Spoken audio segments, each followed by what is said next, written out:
Bayangan di balik kabut Lawu. Kabut turun perlahan di lereng Gunung Lawu, menelan suara jangkrik dan desir angin yang menabrak dedaunan pinus. Aruna Sagara, seorang peneliti muda dari Universitas Nusantara, berdiri memandangi jalur setapak menuju Pura Lawu, pura tua yang berdiri di antara tebing dan jurang. Ia datang bukan sekadar untuk penelitian sejarah, tetapi untuk mencari makna dari simbol aneh yang ia temukan di naskah kuno peninggalan Majapahit. Di dalam naskah itu tertulis, Sabda Palon ngendikan, yen jagat Jawa bakal peteng, nanging ana cahya kang sumunar saka pucuk Lawu. Aruna tak tahu apa arti sebenarnya kalimat itu. Namun sejak ia bermimpi tentang sosok berjubah putih dengan mata menyala di kabut, ia merasa dipanggil untuk datang ke sini. Endoro Aruna, ora kabeh wongi eso mlebu Pura Lawu.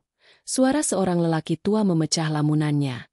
Ia adalah Resi Darmayoga, pendeta sepuh penjaga pura itu. Rambutnya memutih, matanya tajam seolah menembus kabut masa lalu. Saya hanya ingin meneliti simbol-simbol di dinding utama pura, Resi, jawab Aruna, mencoba terdengar tenang. Resi Darmayoga tersenyum samar. Simbol itu bukan sekadar ukiran. Ia adalah tanda janji. Janji siapa? Tanya Aruna. Janji antara manusia dan penjaga tanah ini, Sabdo Palon. Nama itu menggema di telinga Aruna, membuat bulu kuduknya berdiri. Ia pernah mendengar legenda tentang Sabdo Palon, penasehat spiritual Majapahit yang menghilang ketika kerajaan runtuh. Konon, ia bersumpah akan kembali ketika manusia lupa pada jati dirinya. Malam mulai turun. Langit Lawu diselimuti kabut pekat. Resi Darmayoga menyalakan obor dan memimpin Aruna menyusuri pelataran pura. Di dinding utama, di antara relief para dewa, tampak sebuah simbol misterius. Lingkaran dengan 3 garis menyilang, menyerupai matahari pecah. Ini yang saya lihat di naskah itu, bisik Aruna, mengusap permukaan batu. Tapi tiba-tiba batu itu terasa hangat, lalu bergetar halus. Dari celah kecil di bawah ukiran, keluar hembusan udara dingin bercampur aroma dupa tua. Resi Darmayoga memejamkan mata. Kau telah membangunkannya. Membangunkan apa? Pintu antara dua masa. Suara gong samar terdengar dari kejauhan, meski tak ada upacara apapun malam itu. Aruna merasa tanah di bawah kakinya berdenyut perlahan, seperti jantung bumi berdetak. Lalu, dari dalam kabut di sisi barat pura, muncul bayangan manusia. Tubuhnya tegap, mengenakan jubah putih, namun wajahnya samar tertutup kabut. Ia melangkah pelan, menatap lurus ke arah Aruna. Sabdo Palon. Aruna bergumam lirih, separuh tak percaya. Resi Darmayoga menunduk hormat, sementara angin berputar di sekeliling mereka. Bocah saka zaman anyar. Suara itu terdengar berat dan bergema. Kowe wis nemo kake panggilanmu. Nanging elinga, saben ilmu ana tumbale.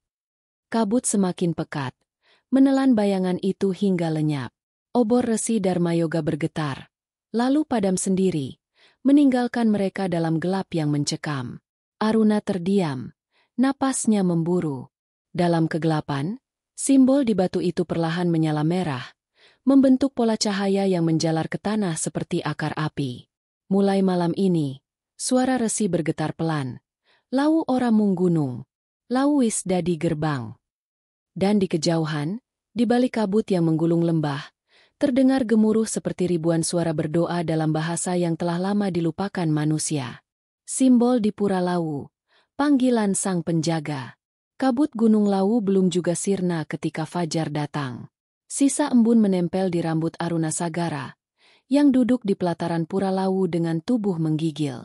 Di sampingnya, Resi Darmayoga tengah menyiapkan dupa dan air suci. Bau kemenyan perlahan menembus dingin, menciptakan suasana antara dunia nyata dan tak kasat mata. Aruna masih teringat pada kejadian malam tadi, bayangan berjubah putih yang memanggil namanya, batu yang bergetar, dan simbol bercahaya merah di dinding pura. Ia mencoba meyakinkan diri bahwa itu hanya halusinasi. Tapi bekas cahaya di tanah masih ada, membentuk pola akar api yang mengarah ke altar utama di tengah pura. Resi, apa yang sebenarnya terjadi semalam? Tanya Aruna dengan suara serak. Resi Dharma Yoga tak langsung menjawab. Ia mencelupkan ujung jarinya ke air suci, lalu menorehkan simbol kecil di tanah. Kau telah membuka jalur yang tertutup selama ratusan tahun, katanya lirih. Simbol yang kau sentuh bukan ukiran biasa. Itu adalah pratanda Wening Hyang, tanda kebangkitan penjaga Lawu. Aruna terdiam. Penjaga Lawu? Maksud Resi. Sabdo Palon. Resi mengangguk pelan. Sabdo Palon bukan sekadar legenda. Nak, ia adalah kesadaran bumi ini. Ia pernah berjalan sebagai manusia di masa Majapahit, tapi jiwanya kini terikat di antara dunia, menunggu mereka yang bisa memahami pesan purba. Angin berdesir pelan, membawa suara seperti bisikan dari balik pepohonan. Aruna menoleh. Ia merasa ada sesuatu mengawasinya. Dari sela kabut, sekelebat bayangan tampak melintas, bukan manusia, tapi bentuk seperti siluet makhluk dengan kepala menyerupai Garuda dan tubuh manusia. Seketika, hawa dingin menusuk tulang. Resi Dharma Yoga berdiri, mengangkat tongkat kayunya tinggi-tinggi. Oh, Hyang Jagat Lawu, tenangna roh penjaga Sing Tangi, serunya. Suaranya menggema, membuat kabut seolah berputar seperti pusaran angin. Aruna berusaha menahan napas. Ia tahu dirinya sedang menyaksikan sesuatu yang melampaui nalar ilmiah. Namun di saat yang sama, rasa ingin tahunya semakin membara. Setelah ritual kecil itu selesai, Resi Dharma Yoga berjalan ke dinding pura dan menunjukkan sebuah pahatan kecil di bawah simbol utama. Ukiran itu menampilkan bentuk lingkaran berlapis 3. Di tengahnya terdapat garis menyerupai mata. Inilah kunci kedua, kata Resi. Simbol ini disebut Chandra Wening. Ia menunjukkan tempat di mana Sabdo Palon meninggalkan bagian terakhir dari sabdanya, kata yang belum diucapkan. Dan di mana itu? Tanya Aruna. Di antara dua air, di lembah selatan Lawu. Tapi tak mudah mencapainya. Kau harus menyiapkan diri, baik raga maupun batin. Karena di sana, penjaga sejati menanti. Aruna menatap simbol itu lama. Entah kenapa, dalam cahaya pagi, ukiran itu tampak berdenyut lembut seperti napas hidup. Ia mengeluarkan buku catatan dari tasnya dan menggambar bentuk simbol tersebut. Namun ketika pensilnya menyentuh kertas, garis-garis itu terbentuk sendiri, bergerak seperti ditulis oleh tangan tak terlihat. Resi menatap dengan mata tajam. Ia sudah memilihmu, Nak Aruna. Kau adalah pewaris pencarian lama. Dalam dirimu mengalir jejak yang sama dengan para pendeta Majapahit dulu. Jejak? Saya hanya seorang peneliti, jawab Aruna, mencoba menolak. Tapi hatinya bergetar. Ia teringat mimpi-mimpi aneh yang sering datang sejak kecil. Langit merah, seorang lelaki berjubah putih berdiri di atas gunung, dan suara yang selalu berkata, "Sawijining wektu, kabeh bakal bali marang asal." Sore itu, kabut kembali turun. Aruna berjalan sendirian di sekitar pura, mengikuti arah akar-akar pohon tua. Di balik semak, ia menemukan batu menhir besar tertutup lumut, dengan pahatan wajah yang sudah aus. Saat disentuh, menhir itu mengeluarkan suara gemerisik seperti napas. Tiba-tiba tanah bergetar ringan. Dari bawah menhir, muncul cahaya kehijauan yang membentuk-bentuk pusaran kecil. Di tengahnya, muncul tulisan kuno aksara Jawa yang bersinar. Sapa ngerti tanda, bakal ngrungu sabda. Barang siapa memahami tanda, ia akan mendengar sabda. Aruna mundur selangkah. Jantungnya berdegup cepat. Lalu, dari arah hutan, terdengar suara gamelan samar-samar, seolah dari masa lalu yang kembali hidup. Resi Dharma Yoga muncul dari balik kabut, menatap cahaya itu tanpa kaget. "Wektu wis teka," katanya dengan suara berat. "Kau akan mendengar sabda itu, Aruna. Tapi ingat, yang terbangun bukan hanya cahaya. Kegelapan lama juga mulai bergerak." Cahaya di menhir itu meredup, lalu padam. Namun di udara tersisa getaran halus, seperti gema suara yang belum selesai diucapkan. Dan malam itu, ketika Aruna tertidur di pondok dekat pura, ia bermimpi lagi. Dalam mimpinya, Sabdo Palon menatapnya dengan mata bercahaya merah, dan berkata, Temokake sabda batu ing antarane banyu lan langit. Yen ora, bumi bakal kelangan suarane. Sabda dari batu hitam. Pagi menyingsing perlahan di atas lereng Lawu. Udara terasa lebih berat dari biasanya. Seolah setiap helaan napas membawa sisa-sisa mimpi semalam. Aruna Sagara terbangun dengan keringat dingin membasahi dahinya. Mimpi tentang Sabdo Palon masih membekas jelas. Mata merah itu, suara beratnya, dan kalimat yang bergaung di kepalanya. Temokake sabda batu ing antarane banyu lan langit. Ia menatap keluar jendela pondok, melihat kabut tebal yang menggulung lembah di bawah. Di kejauhan, tampak aliran air jatuh dari tebing, berkilau diterpa sinar matahari pagi. Antara air dan langit, gumamnya, air terjun. Ia segera bergegas ke pelataran pura, tempat Resi Dharma Yoga tengah duduk bersila, memutar manik-manik kayu hitam di tangannya. Resi, serunya terburu-buru. Sabda Palon berkata tentang batu di antara air dan langit. Mungkin maksudnya di sekitar air terjun selatan. Resi membuka mata perlahan, menatap Aruna dengan sorot tenang namun dalam. Kau mendengarnya dalam mimpi. Aruna mengangguk. Kalau begitu, sudah saatnya kau melihat batu hitam, tempat di mana suara bumi pernah berhenti. Tanpa menunggu lebih lama, mereka memulai perjalanan. Jalan setapak menurun tajam, melewati hutan pinus dan akar-akar besar yang menjalar di tanah. Suara gemericik air mulai terdengar di kejauhan, semakin lama semakin keras, hingga akhirnya mereka tiba di air terjun Watu Angling, tempat yang nyaris tak dikenal wisatawan. Di bawah pancuran air setinggi 30 meter, tampak sebuah batu besar berwarna hitam legam, separuh tertimbun lumut, namun bentuknya terlalu halus untuk batu alam biasa. Watu iki ora mung watu, kata Resi lirih. Dulu, di masa Majapahit, tempat ini disebut Pasir Wening.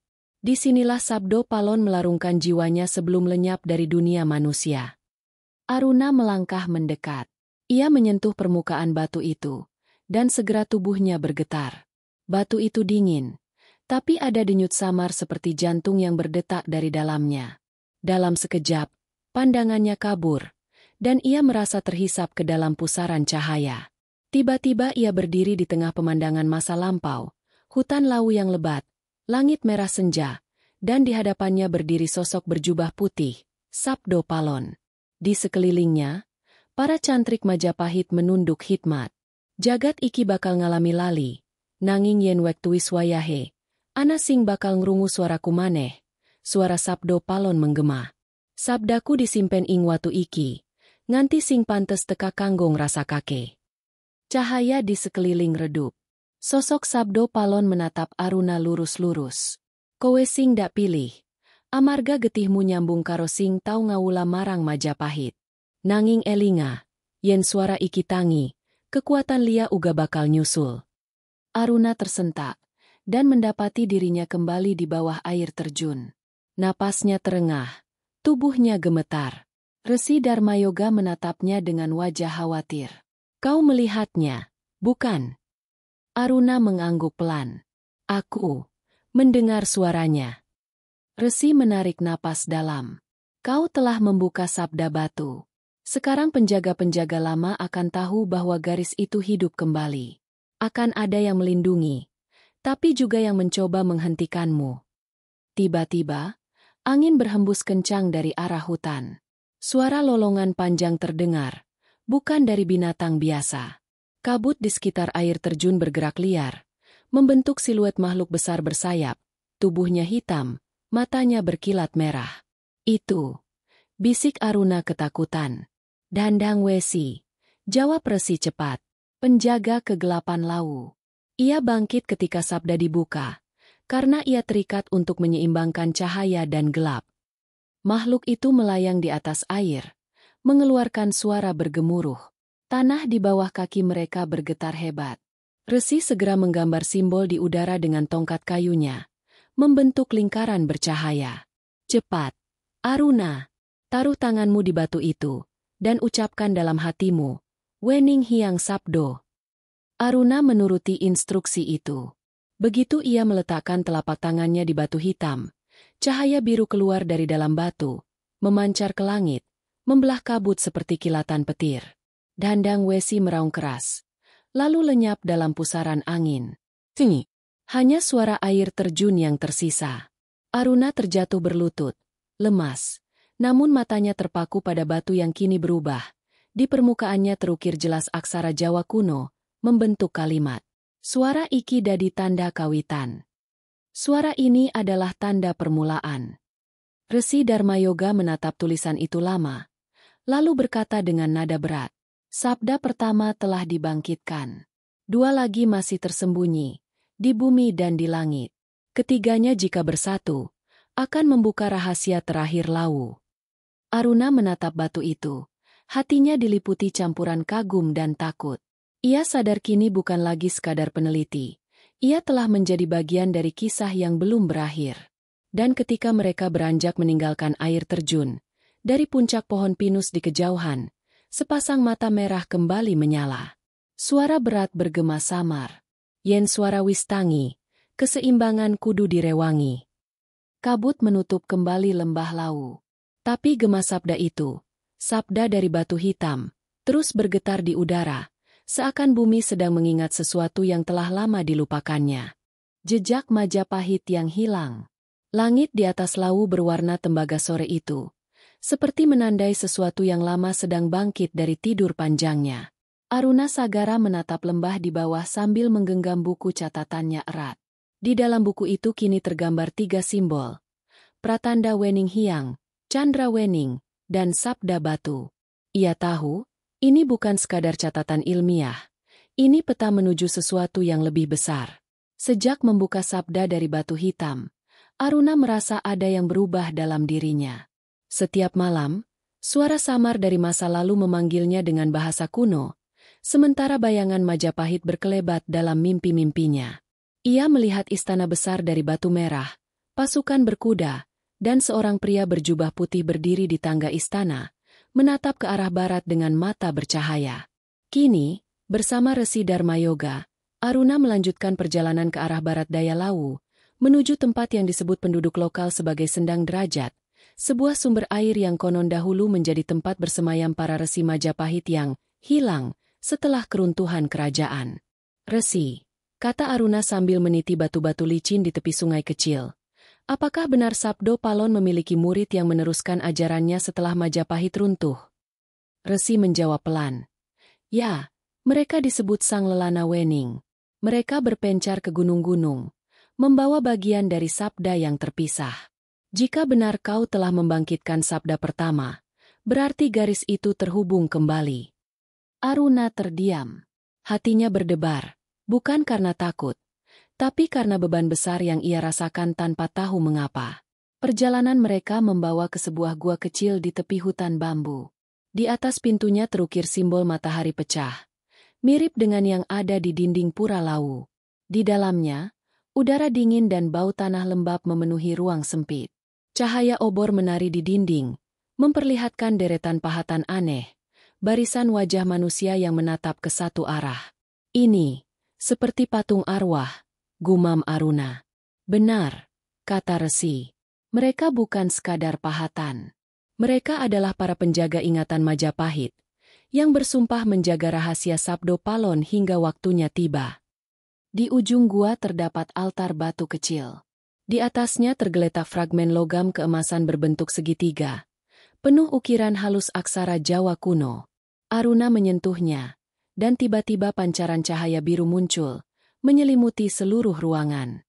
Dalam sekejap, dinding gua berubah, bukan lagi batu, melainkan dinding bata merah seperti istana kuno. Aruna melihat dirinya berada di dalam aula besar dengan ukiran naga emas di setiap tiang.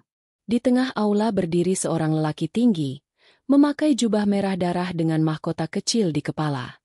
Raden Kertanegara. Aruna bergumam. Lelaki itu menatapnya tajam. Aku bukan raja lagi. Aku hanyalah penjaga sabda masa lampau.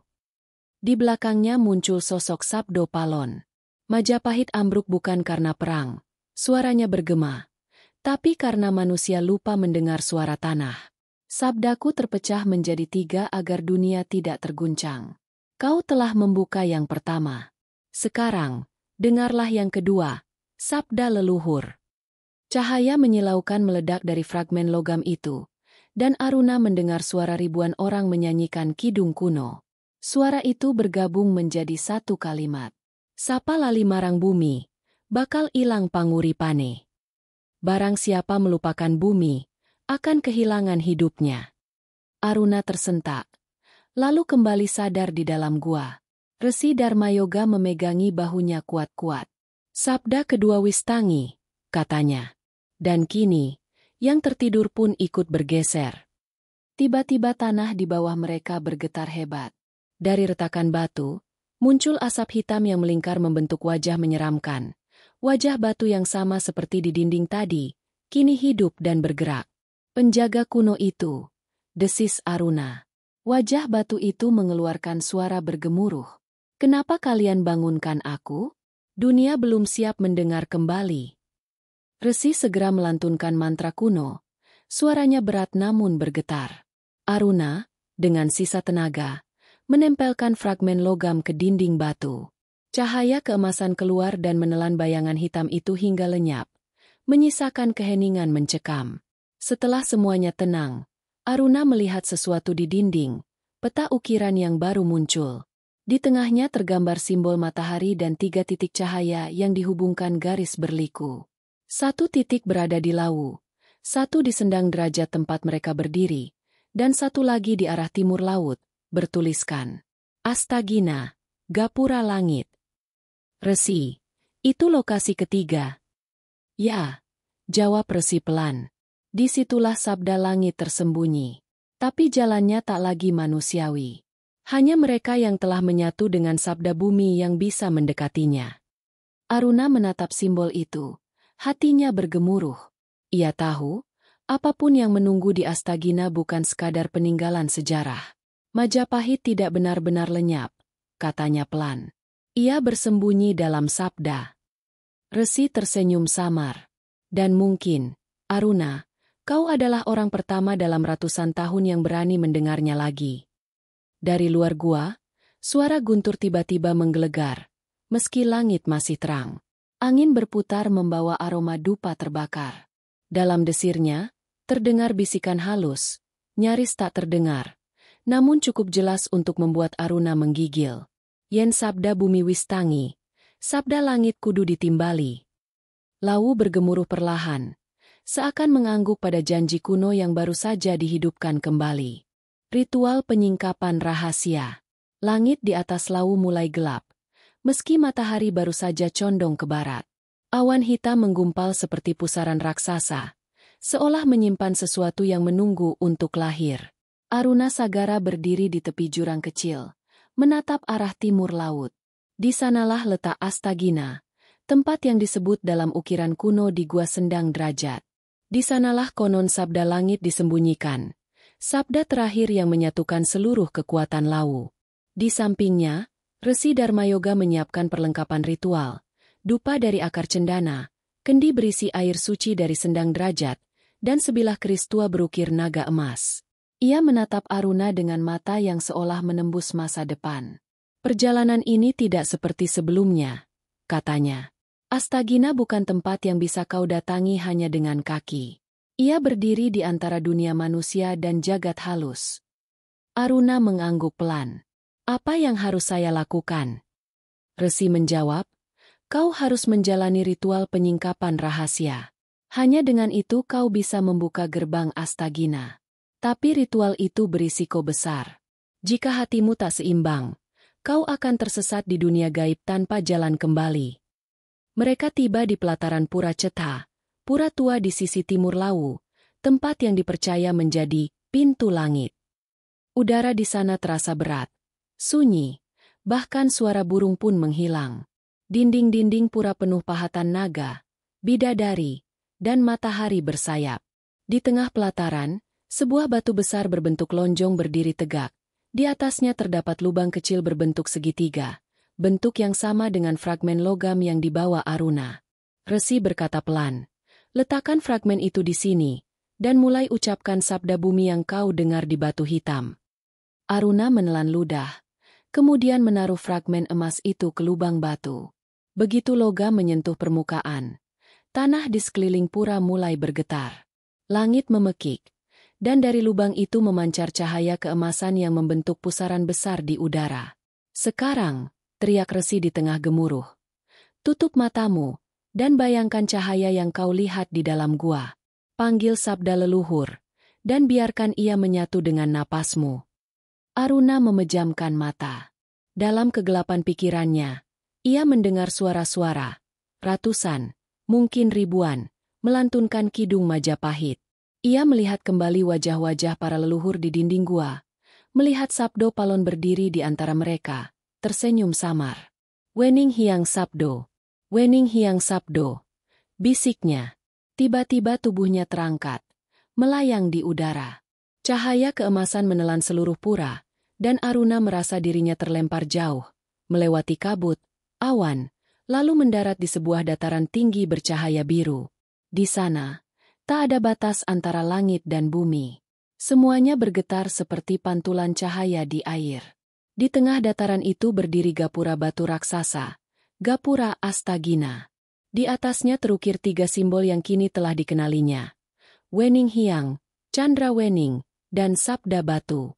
Namun di bawahnya ada satu simbol tambahan, simbol mata tertutup. Aruna melangkah mendekat, tapi langkahnya terhenti ketika mendengar suara berat menggema dari balik gapura. Aruna Sagara, pewaris darah Sabda.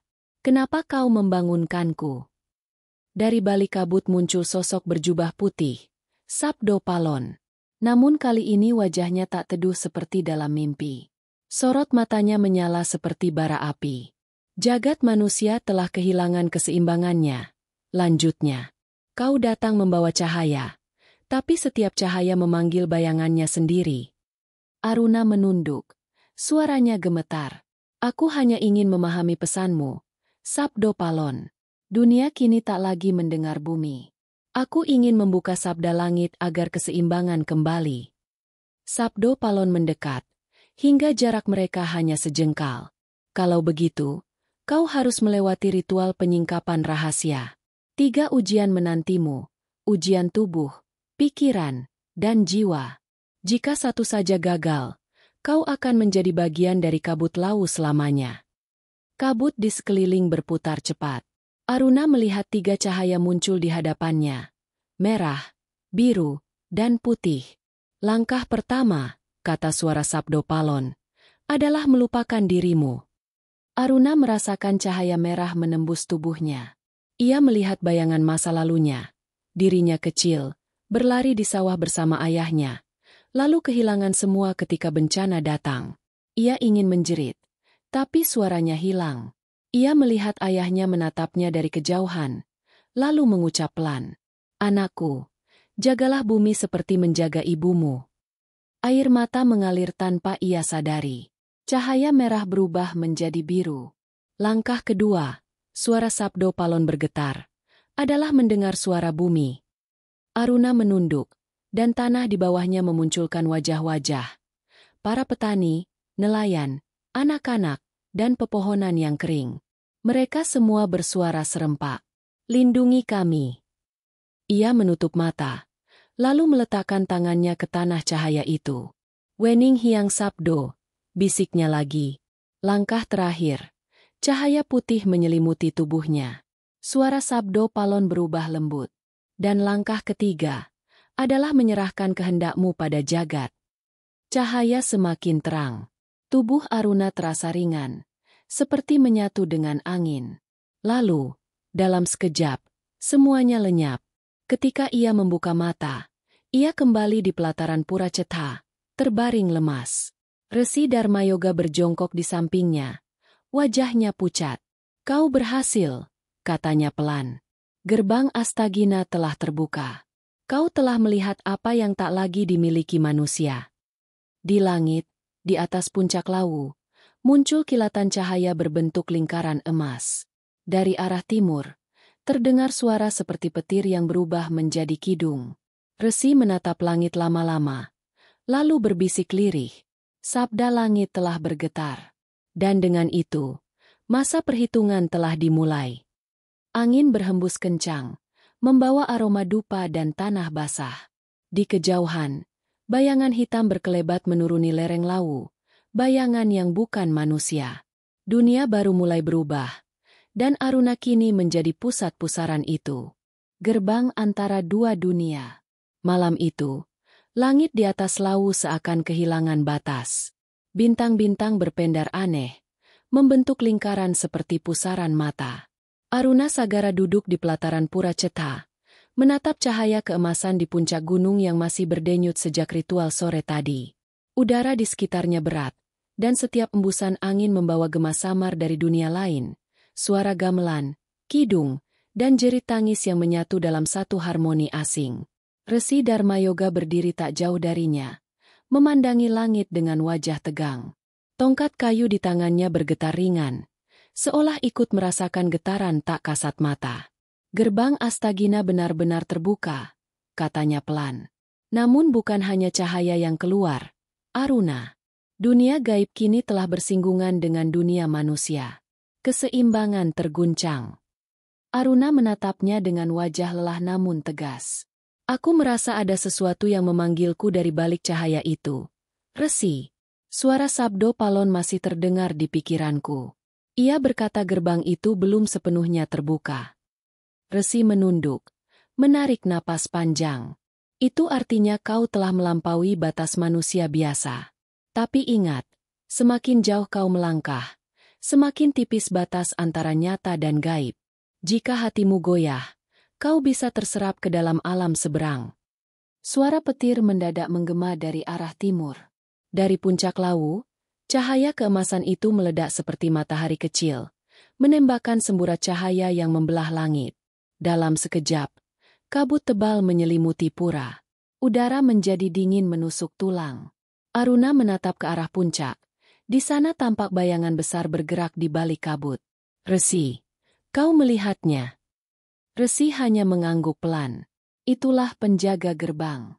Ia muncul hanya ketika dua dunia mulai bersinggungan. Kita harus pergi ke puncak malam ini sebelum gerbang itu menelan segalanya. Mereka mulai mendaki jalan setapak menuju Hargodalem. Puncak keramat tempat dipercaya Sabdo Palon bersemayam. Langkah mereka berat, karena setiap jengkal tanah seakan hidup, berdenyut seperti urat nadi bumi. Suara-suara aneh mengikuti mereka. Tawa anak kecil, langkah kaki tanpa wujud, dan bisikan halus memanggil nama Aruna berulang-ulang. Aruna! Aruna Sagara! Aruna menutup telinganya. Namun suara itu justru semakin jelas. Kenapa kau membuka gerbangku? Kau belum siap. Tiba-tiba kabut di depan mereka pecah.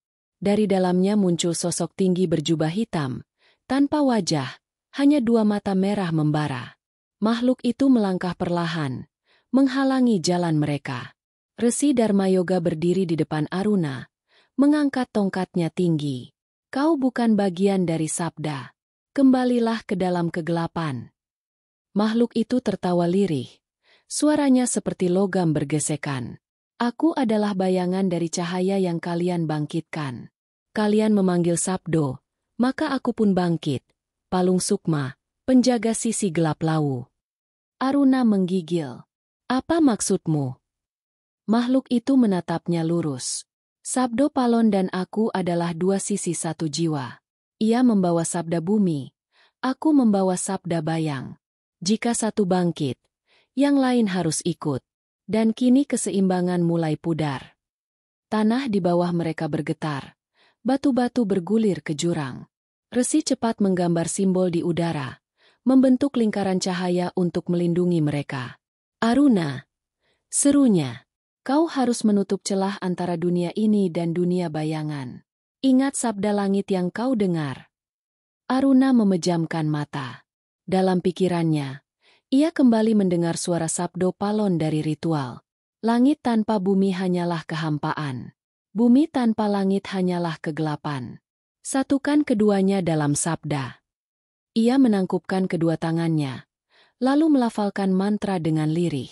Wening Hyang Sabdo, Chandra Wening, Sabda Batu, satukan jagat langit lan bumi.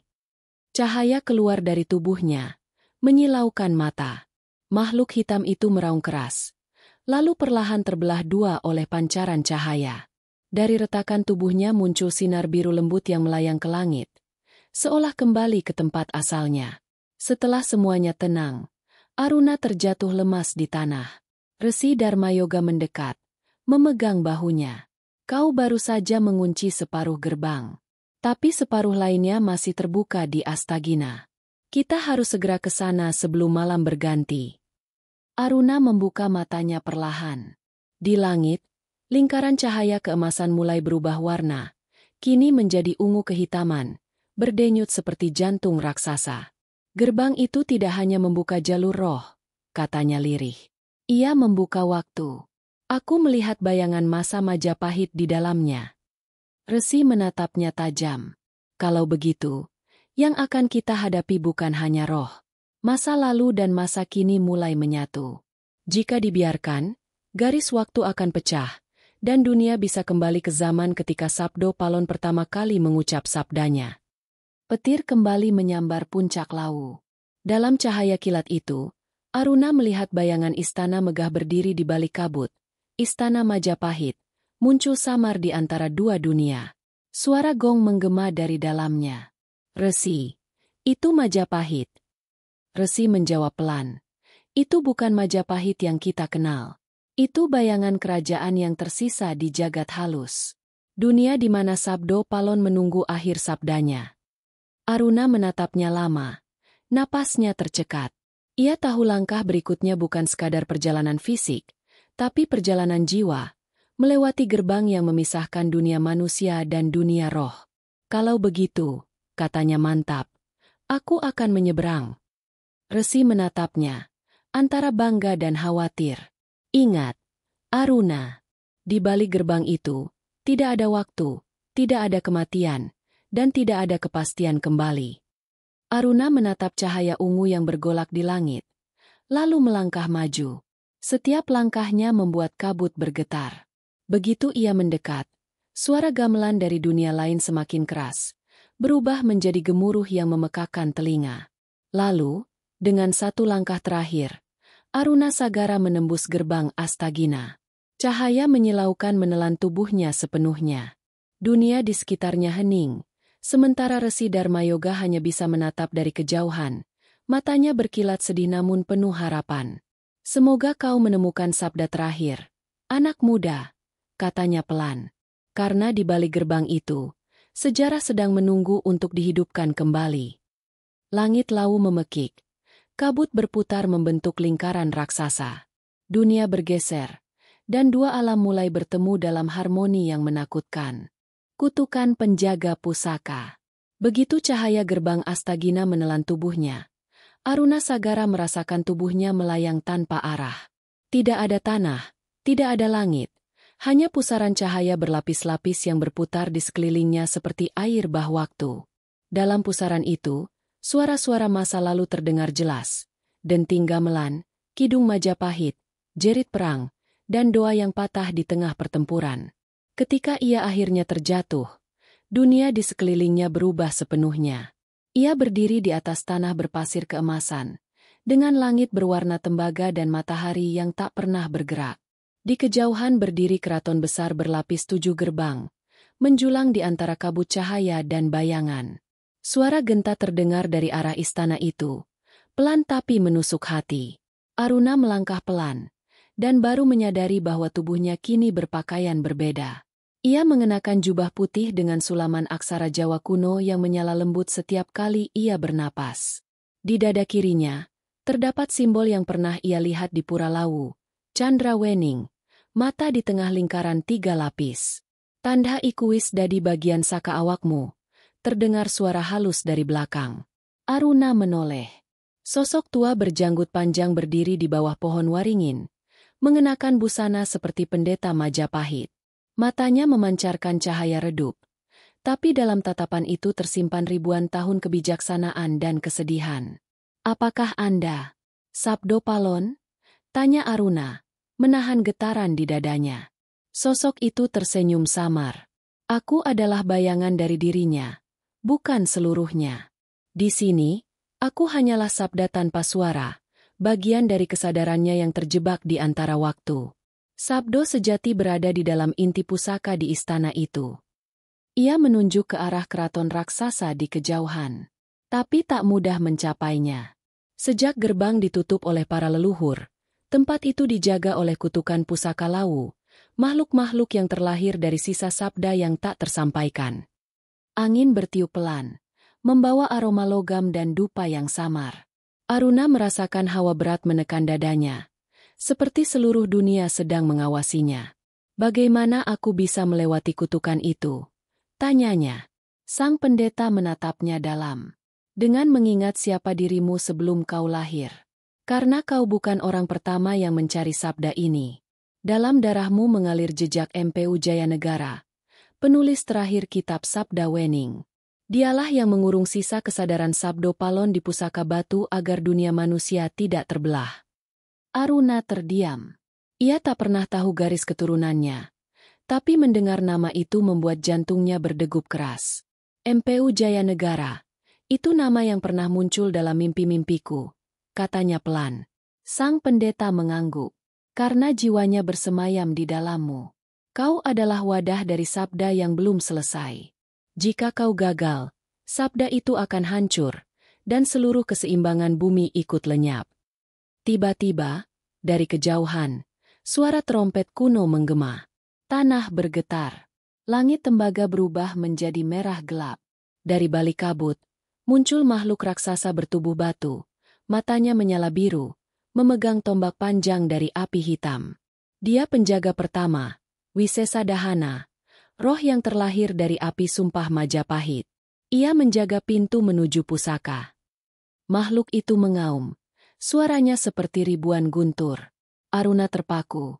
Tapi pendeta tua mendorongnya ke depan. Jangan takut. Ia tidak bisa dihancurkan oleh kekuatan fisik.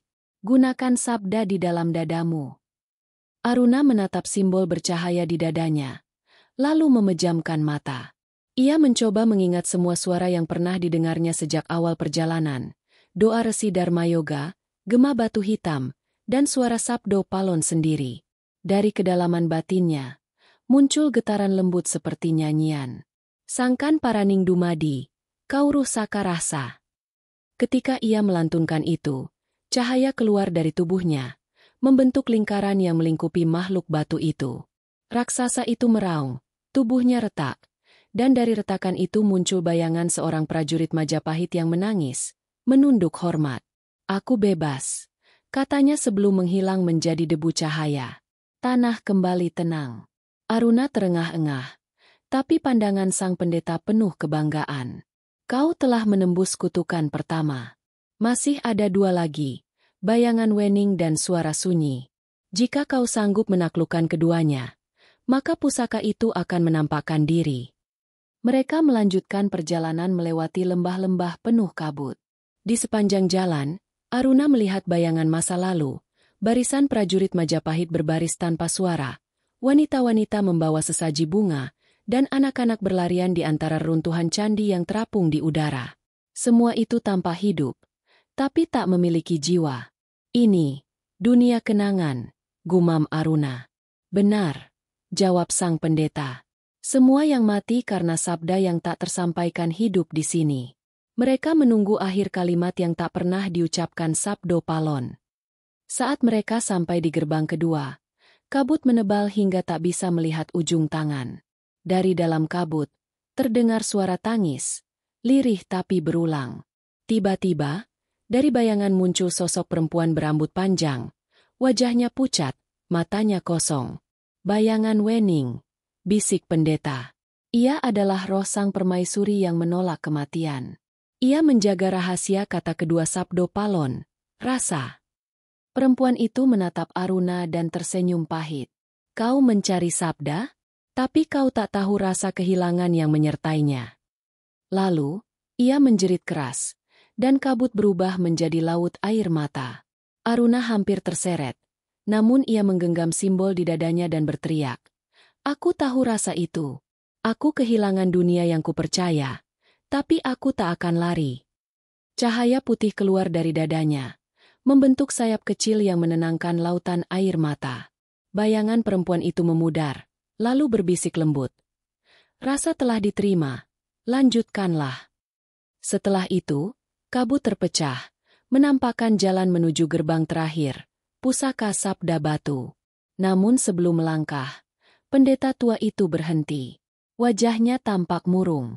Di depan, aku tidak bisa ikut bersamamu. Di sanalah Sabdo Palon menunggu, bersama sisi tergelap dirinya. Hanya yang membawa kesadaran utuh yang bisa melewatinya. Aruna menatapnya dengan mata yang mulai berkaca.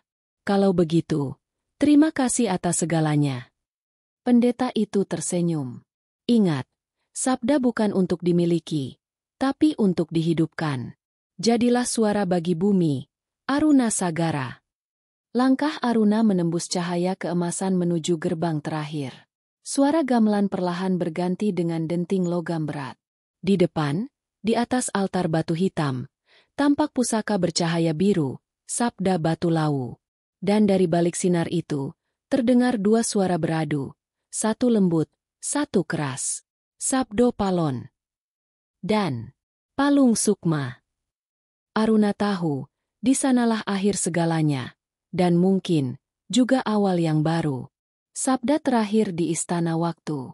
Langkah kaki Aruna Sagara bergema pelan di lorong panjang yang terbuat dari batu obsidian berkilau. Di kanan kiri, dindingnya memantulkan bayangan dirinya, seolah setiap pantulan adalah kehidupan yang berbeda. Satu menangis, satu tertawa, satu menatapnya dengan mata penuh amarah. Lorong itu tak berujung.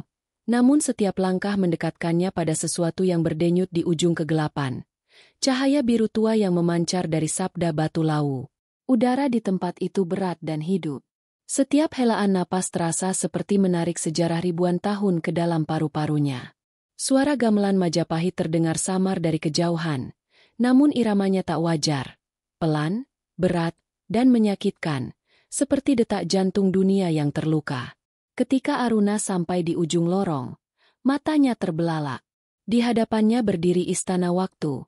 Bangunan raksasa melayang di atas jurang cahaya. Pilar-pilarnya berputar perlahan, seperti jam yang berdetak dalam dimensi berbeda. Di tengah istana, di atas altar hitam berlapis emas, berdiri dua sosok. Satu berpakaian putih bersinar lembut, satunya berjubah hitam dengan mata merah menyala. Selamat datang, pewaris sabda, kata sosok berjubah putih dengan suara bergema halus. Aku adalah Sabdo Palon, penjaga keseimbangan bumi dan langit. Sosok hitam tertawa pelan. Dan aku adalah Palung Sukma, bayangan dari sabda itu sendiri. Kau tak bisa memiliki yang satu tanpa menerima yang lain. Aruna berdiri di antara mereka, tubuhnya bergetar. Ia tahu inilah titik akhir dari perjalanan panjangnya. Kalian, dua sisi dari satu jiwa, katanya pelan. Tapi kenapa dunia ini harus menderita karena perpecahan kalian? Sabdo Palon menatapnya dengan tatapan sendu. Karena manusia lupa pada sabda awal. Mereka memisahkan terang dan gelap. Padahal keduanya adalah satu. Ketika Majapahit runtuh, sabda itu terbelah. Aku tertinggal di cahaya, dan bayanganku lahir dari penderitaan manusia. Palung Sukma melangkah maju. Suaranya dalam dan menggema. Jangan dengarkan kata manisnya, Aruna. Ia bicara tentang keseimbangan, tapi ia menolak kenyataan bahwa dunia diciptakan dari konflik. Kau datang ke sini bukan untuk mendamaikan kami, kau datang untuk memilih siapa yang akan hidup. Aruna terdiam. Ia bisa merasakan dua kekuatan besar menarik jiwanya. Dari Sabdo Palon datang hawa damai dan suci, tapi juga rasa kehilangan yang dalam. Dari Palung Sukma datang kekuatan mentah yang menggoda, penuh emosi dan keberanian. Dua kekuatan itu beradu di dalam dadanya, membuat simbol Candrawening di kulitnya bersinar terang hingga menyakitkan. Tidak, jerit Aruna, menahan rasa sakit yang membakar seluruh tubuhnya. Aku tidak akan memilih salah satu. Dunia tidak membutuhkan dua kutub yang saling menghancurkan. Sabdo Palon menatapnya dengan lembut. Maka kau akan lenyap di antara keduanya. Tanpa pilihan, keseimbangan takkan lahir. Namun Aruna mengingat kata-kata Resi Dharma Yoga. Langit tanpa bumi hanyalah kehampaan. Bumi tanpa langit hanyalah kegelapan. Dan ia tahu jawabannya bukan di antara dua pilihan, melainkan dalam penyatuan. Ia menunduk, meletakkan kedua tangannya di atas dada, dan berbisik, "Jika sabda terbelah, maka aku akan menjadi wadahnya." Tubuhnya segera diselimuti cahaya biru keemasan. Suara gamelan berubah menjadi irama lembut, menyatu dengan dentuman jantung bumi. Sabdo Palon dan Palung Sukma berhenti bergerak, keduanya menatap Aruna, lalu perlahan langkah mereka menyatu, tubuh mereka saling menyerap satu sama lain hingga membentuk satu wujud baru. Prabhu Sabda Wening, makhluk bercahaya yang separuh putih, separuh hitam. Aruna Sagara. Suara mereka menyatu, bergema seperti dua nada dalam satu akord. Engkau telah melengkapi kalimat yang tertinggal ribuan tahun. Sabda yang tak terucap kini telah menemukan lidahnya. Dari altar, sabda batu lau melayang, pecah menjadi serpihan cahaya yang melingkari tubuh Aruna. Setiap serpihan mengandung tulisan aksara kuno yang terbaca jelas di benaknya. Sangkan Paraning Dumadi, sabda sejati bukan untuk dipuja, tapi untuk dihidupi. Tiba-tiba dunia bergetar keras. Istana waktu mulai retak, dan dari bawah muncul pusaran gelap yang menarik segalanya. "Waktumu di sini sudah selesai," kata Prabhu Sabda Wening. "Bawalah sabda ini kembali ke dunia manusia. Tapi ingat, ketika sabda dibawa ke dunia nyata, keseimbangan harus dibayar." Sebelum Aruna sempat bertanya, cahaya biru itu menelan dirinya. Ia terlempar melewati lapisan-lapisan waktu, melewati perang Majapahit, masa kolonial, dan dunia modern yang ia kenal. Semua berlalu seperti kilatan petir. Ia terbangun di kaki Gunung Lawu, di depan Pura Ceta, di bawah sinar matahari pagi. Kabut tipis menari di sekelilingnya. Tubuhnya kotor, tapi di dadanya masih berdenyut lembut simbol Chandra Wening. "Resi," bisiknya lemah. Tapi tak ada resi Dharma Yoga di sana. Hanya batu menhir yang berdiri tenang, dengan ukiran baru di permukaannya. Sabda Wisbali. Nanging suara kudu dijaga. Sabda telah kembali, tapi suaranya harus dijaga. Aruna berdiri dengan air mata mengalir di pipinya. Ia tahu misi itu belum selesai. Sabda yang ia bawa kini hidup di dalam dirinya, dan tugasnya adalah memastikan manusia tak melupakan harmoni antara terang dan gelap, antara langit dan bumi. Ketika ia berjalan menuruni lereng, burung-burung menjerit serentak, dan angin lawu berhembus pelan, membawa bisikan halus yang hanya ia yang bisa dengar. Waktu telah berputar kembali. Aruna Sagara. Jaga sabdaku, sebelum dunia kembali bisu. Dan di kejauhan, di balik kabut, cahaya ungu samar masih berdenyut di puncak gunung, tanda bahwa gerbang Astagina belum sepenuhnya tertutup. Aruna menatapnya lama. "Belum berakhir," katanya lirih. "Ini baru awal dari suara dunia." Dengan langkah mantap, ia melanjutkan perjalanan, bukan lagi sebagai peneliti, tapi sebagai penjaga sabda, pewaris terakhir dari rahasia Sabdo Palon. Kebangkitan sabda dunia. Pagi di kaki Gunung Lawu tak pernah seindah ini. Cahaya matahari menembus kabut tipis, menari di antara pepohonan pinus dan bayangan pura kuno. Namun bagi Aruna Sagara, pemandangan itu tak lagi sekadar indah. Ia kini melihat denyut kehidupan di balik setiap daun, setiap batu, bahkan di antara hembusan angin. Sejak ia kembali dari gerbang Astagina, dunia tak lagi sunyi. Alam berbicara dalam bahasa yang ia pahami, bahasa sabda. Sudah 3 bulan berlalu sejak ia kembali dari dimensi waktu itu. Tapi setiap malam, ketika angin lawu berhembus, gema suara Sabdo Palon masih terdengar dalam benaknya, lembut namun menggetarkan. Ia kini tinggal di pondok kecil peninggalan Resi Dharma Yoga, yang telah menghilang tanpa jejak sejak malam gerbang terbuka. Di pondok itu, ia mengajar para pendaki dan peziarah muda tentang makna keselarasan, tentang doa yang bukan hanya kata, tapi getaran. Namun kedamaian itu mulai terusik ketika ia menyadari sesuatu yang janggal.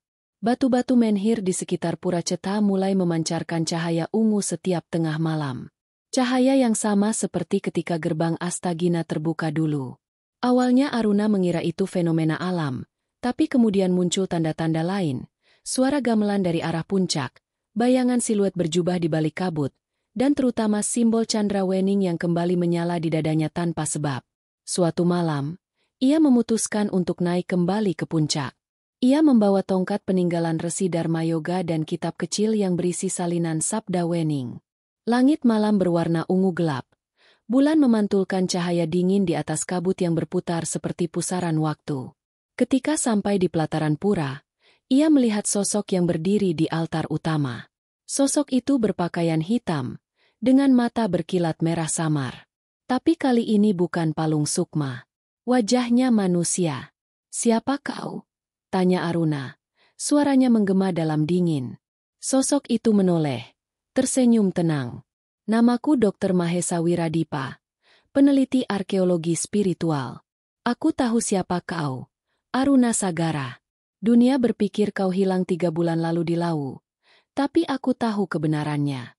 Kau telah menyeberang ke sisi lain." Aruna menatap curiga. "Bagaimana kau tahu?" Mahesa mendekat perlahan.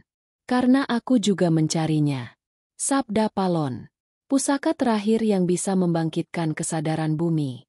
Tapi manusia tidak perlu seimbang. Aruna, manusia harus memimpin alam, bukan tunduk padanya. Dan dengan sabda itu, aku bisa membuka seluruh rahasia Lawu dan mengendalikan daya yang tersimpan di dalamnya. Cahaya ungu dari menhir di belakang Mahesa semakin terang, membentuk pola pusaran seperti mata raksasa. Tanah bergetar pelan. Aruna mundur selangkah, tapi dadanya tiba-tiba terasa panas. Simbol Chandrawending di kulitnya menyala terang, dan suara Sabdo Palon bergema dalam pikirannya. "Waspada, sang penjaga." Dunia manusia telah menemukan sabdanya, tapi belum mengerti maknanya. Mahesa mengangkat kedua tangannya, dan pusaran cahaya di belakangnya mulai terbuka. Dari dalamnya muncul bayangan-bayangan gaib berbentuk manusia Majapahit dengan wajah retak seperti topeng pecah. Mereka menjerit dalam bahasa kuno, suara mereka mengguncang udara. "Lihat, Aruna!" seru Mahesa. "Inilah roh-roh yang menunggu sabda terakhir. Dengan mereka, aku akan menulis ulang sejarah dunia. Majapahit akan lahir kembali dalam bentuk baru, dunia tanpa batas antara spiritual dan teknologi." Aruna menggenggam tongkat Resi Dharma Yoga dan menancapkannya ke tanah. "Kau salah, Mahesa. Sabda bukan untuk menguasai, tapi untuk menghidupkan." Cahaya biru keluar dari tubuhnya, menyelimuti sekitar. Langit bergetar. Gema gamelan kuno kembali terdengar, bukan dari dunia ini, tapi dari dimensi Astagina. Dalam cahaya itu, Aruna melihat sekilas wajah Sabdo Palon, separuh gelap separuh terang, menatapnya lembut. "Aruna, satukan sabda dengan dunia."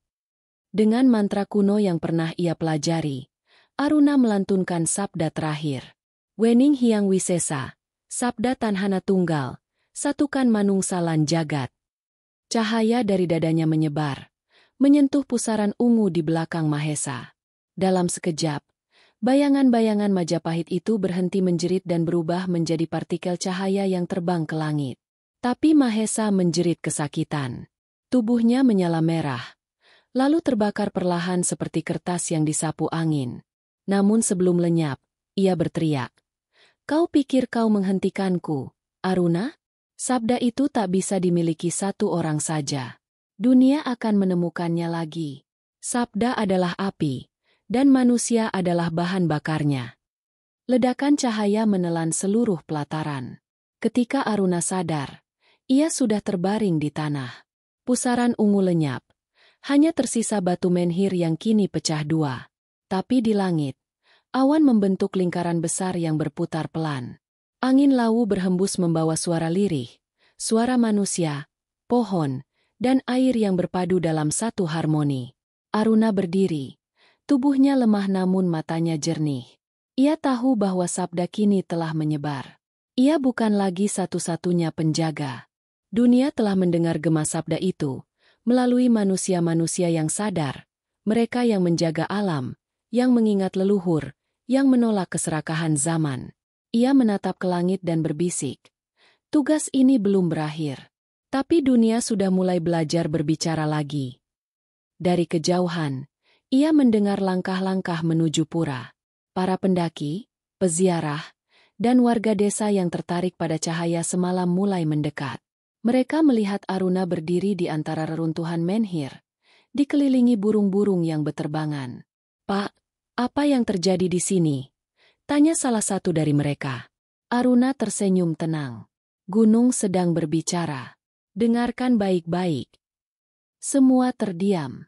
Di sela hembusan angin, terdengar suara lembut dari arah puncak. "Sangkan Paraning Dumadi." Mereka tak mengerti artinya, tapi hati mereka bergetar. Aruna tahu, sabda itu kini telah menjadi bagian dari dunia. Tak lagi tersembunyi di batu atau pura, tapi hidup dalam setiap manusia yang masih mau mendengar suara bumi. Dan ketika matahari naik di atas puncak Lawu, cahaya keemasan menyapu seluruh lembah. Di kejauhan, di balik kabut, bayangan Sabdo Palon terlihat berdiri, menatap Aruna dengan senyum lembut, lalu memudar bersama sinar pagi. "Sabda telah pulang," bisik Aruna. "Dan aku, hanya penjaganya." Ia melangkah perlahan menuruni gunung, meninggalkan jejak di tanah basah. Tapi setiap langkahnya memunculkan bunga kecil yang tumbuh di belakangnya, tanda bahwa dunia benar-benar telah berbicara kembali.